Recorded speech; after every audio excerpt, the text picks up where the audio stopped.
Chairman PTI को फौरी relief न मिल सका। इस्लामाबाद हाई कोर्ट ने चेयरमैन पीटीआई की वकला टीम की आज ही तोशाखाना केस में सजा मुअत्तली की इस्तदा मुस्तरद कर दी। अदालत ने दरखास्त पर नोटिस जारी कर दिए। चीफ जस्टिस ने रिमार्क्स दिए थे कि 4-5 दिन में केस समाअत के लिए मुकर्रर हो जाएगा। इस्लामाबाद हाई कोर्ट के चीफ जस्टिस आमिर फारूक और जस्टिस तारिक महमूद जहांगीरी पर मुश्तमिल डिवीजनल बेंच ने चेयरमैन पीटीआई की सजा के खिलाफ अपील पर समाअत की। चेयरमैन पीटीआई के वकील लतीफ खोसा ने FIA नोटिस का जिक्र किया तो चीफ जस्टिस ने कहा कि पता चला है, हम इस मामले को देख रहे हैं। वकील शेर अफजल मरवत ने अपने खिलाफ मुकदमे का कहा तो चीफ जस्टिस ने रिमार्क्स दिए कि फिक्र ना करें, हम एक ही पेशे से ताल्लुक रखते हैं, मामला देख रहे हैं। लतीफ खोसा ने चेयरमैन पीटीआई की सजा आज ही मुअत्तल करने की इस्तदा करते हुए मौक़िफ़ अपनाया कि ट्रायल कोर्ट ने हक़ दिफा खत्म करते हुए फैसला सुना दिया। ख्वाजा हारिस ने रोस्टम संभालते हुए जज ने इंतहाई जल्दबाजी में ट्रायल चलाया। अदालत ने आज सजा मुअत्तली की इस्तदा मुस्तरद करते हुए दरखास्त पर नोटिस जारी कर दिए। सुप्रीम कोर्ट में वकील कत्ल केस की समाअत के दौरान शिकायत कुनिंदा के वकील अमानुल्लाह कुनरानी ने जस्टिस मज़ाहिर नकवी और जस्टिस हसन अजहर रिजवी पर इल्जामात लगा दिए। जस्टिस मज़ाहिर नकवी ने माफ़ी कबूल करने से इनकार कर दिया।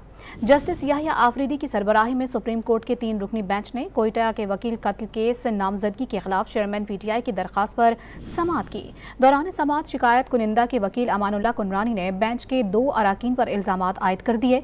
अमानुल्लाह कुनरानी ने मुकदमे में मेरिट्स पर ना सुनने का इल्जाम आयद किया तो जजिस ने शदीद बरहमी का इजहार किया। जस्टिस हसन अजहर रिजवी ने कहा कि आप जजिस की किरदार कुशी कैसे कर सकते हैं? मेरे खिलाफ सिंध हाई कोर्ट में कौन सा केस ज़ेर इल्तवा है?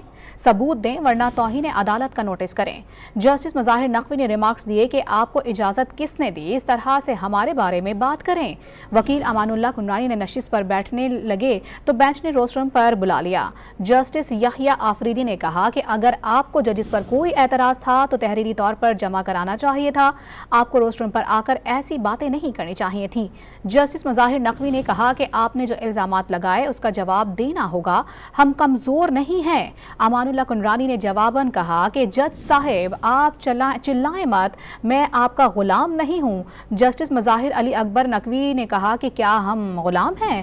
फौरी तौर पर अदालत से गैर मशरूत माफ़ी मांगे। वकील अमानुल्लाह कुनरानी ने हाथ जोड़कर माफ़ी मांगते हुए कहा कि आप जज बने तो ठीक है, लेकिन अगर पार्टी बनेंगे तो मैं बोलूंगा, पार्टी बनना है तो कुर्सी से उतर जाएं।